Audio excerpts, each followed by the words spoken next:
Ah là là, coucou les amis, bah ouais, on est mercredi 27 août, il est 9h20 du matin. Je suis arrivé quasiment à mon travail et je voulais vous faire une petite vidéo avant de commencer à aller travailler. Bon, vous avez écouté un peu ce qui se passait sur les chaînes télévisées, sur les radios Europa, etc. et d'autres radios. France Inter, etc. Voilà quoi, et France Info également. Euh, et vous avez aussi entendu Monsieur Bayrou accuser en fait d'essayer de faire culpabiliser en fait les Français par rapport à la dette actuelle. Alors je vais vous dire une chose, mes amis, et puis je réponds aussi à Monsieur Bayrou et à Monsieur Macron, à ces deux incompétents.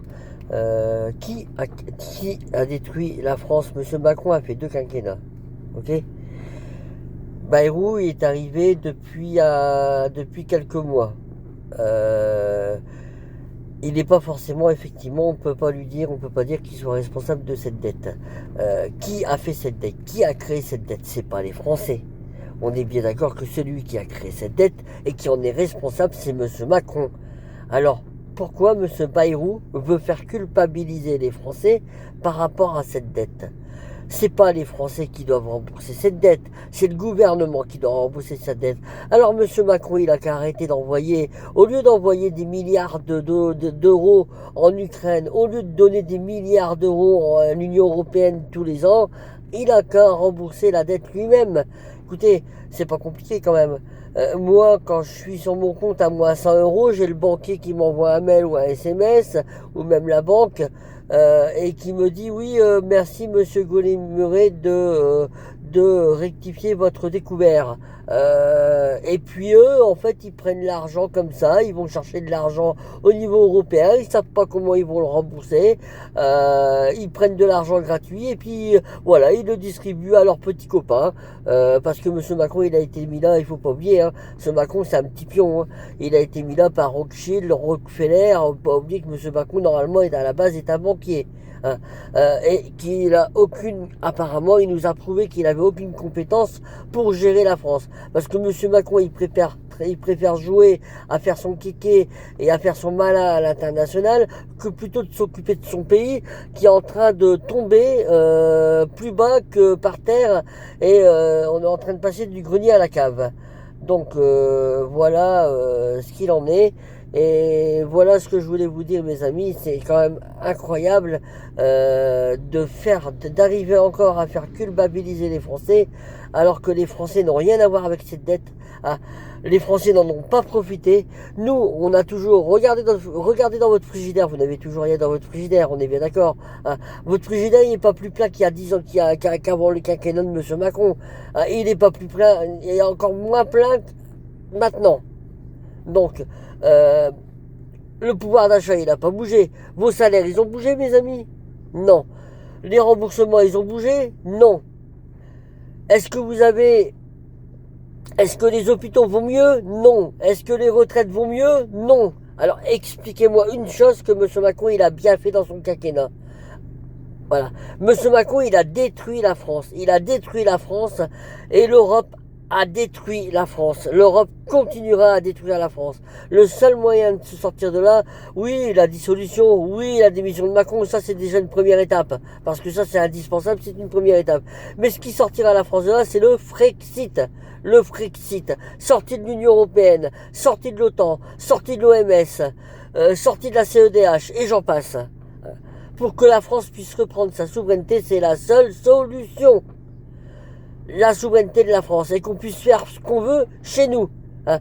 Imaginez-vous, même pour l'immigration, hein, j'ai rien contre les migrants, c'est pas la question, mais même pour l'immigration, hein, essayez de faire rentrer, alors déjà on a un pays, on est 8 milliards de personnes sur Terre, on est 68 millions de Français.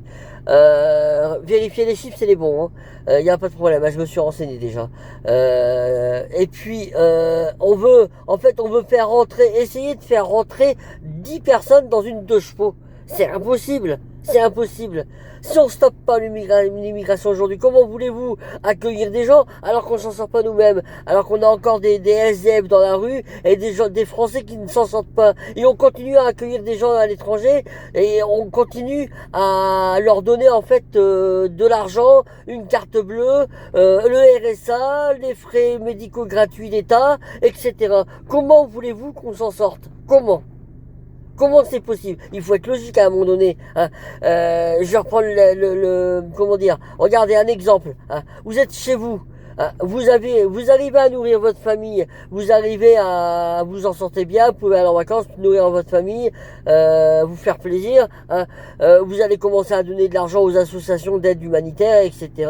Ce qui est normal. Hein. Mais prenez une famille qui s'en sort pas, qui a du mal à s'en nourrir, comme les trois, qui est le cas d'ailleurs de la moitié, voire des trois quarts des Français. Hein.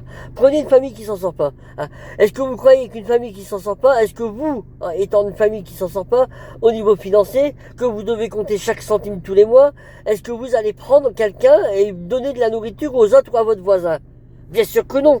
Bien sûr que non, c'est pas possible. Si vous avez déjà du mal à vous nourrir, comment vous allez faire pour aider les autres? Vous allez d'abord penser à votre famille. Et ben la France c'est exactement pareil. La France c'est exactement pareil. On a un pays, on a un beau pays, et aujourd'hui on ne peut plus accueillir personne parce qu'on n'en a plus les moyens. C'est pas compliqué quand même. On n'en a plus les moyens. Voilà. Donc, bref.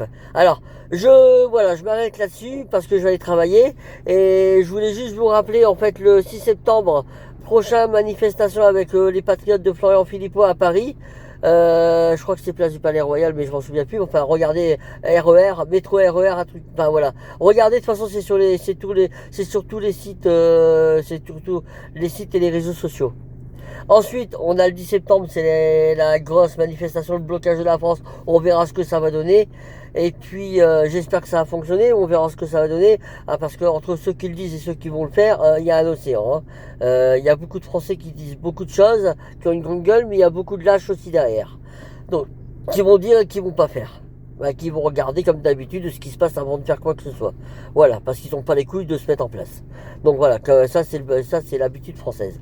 Bref, et puis on a aussi le 13 septembre. Le 13 septembre, c'est les assises de la souveraineté à Arras. Alors franchement, je vous invite vraiment à venir voir Florian Philippot. Il y aura plusieurs tables rondes. On va parler de la sortie de l'Europe, on va parler de sortie de l'OMS, on va parler de la sortie de la CEDH. On va revoir la France en fait dans son état à la souveraineté, c'est-à-dire reprendre nos priorités en France et pas les priorités de l'Europe. Donc et dégager cette saloperie d'Union européenne qui nous rapporte rien et qui nous tue. Voilà. Écoutez, je vous souhaite une très bonne journée et à très bientôt les amis.